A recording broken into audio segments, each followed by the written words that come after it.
German Chancellor Angela Merkel has accepted Turkey's request to seek the prosecution of a German comedian.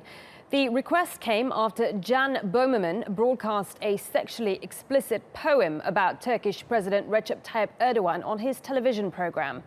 While making her announcement, Merkel said Turkey needs to respect the freedom of the press and freedom of expression. The case has now been referred to prosecutors under an obscure law against insulting a foreign head of state. The German government will continue to remind Turkey of the rule of law, division of powers and pluralism. We champion that freedom of speech and independence of justice must be ensured in our partners and allies, like in Europe and other countries of the democratic world. Well, our correspondent Natalie Powell is following the story for us from Berlin. She has more on the diplomatic storm Angela Merkel has found herself in.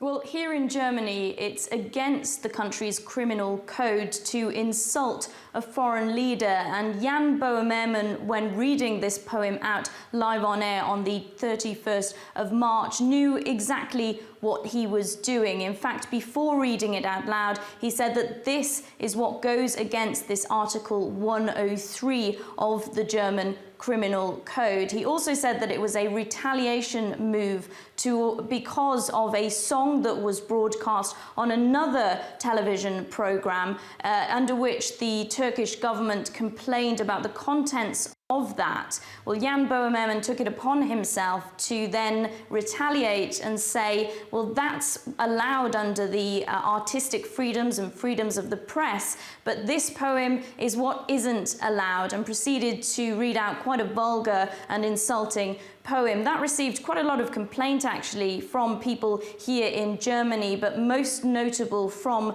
the Turkish government itself, wanting the German government to prosecute the comedian under this Article 103 regulation of the German Criminal Code. Now, it has been a little bit of a political tightrope for Angela Merkel here in Germany. On one hand, we know that Turkey is seen as a very important ally, especially with the ongoing refugee crisis and a number of deals that have been made in the last few weeks. But on the other hand, there's been a little bit of backlash here in Germany about this issue of freedom of speech, with this Article 103 seen as quite an antiquated law that really shouldn't exist. But it's now in the hands of the prosecutors. They will decide what happens to Jan Boehmermann, and of course the maximum term on this, if indeed they do decide to prosecute him, is 5 years in jail.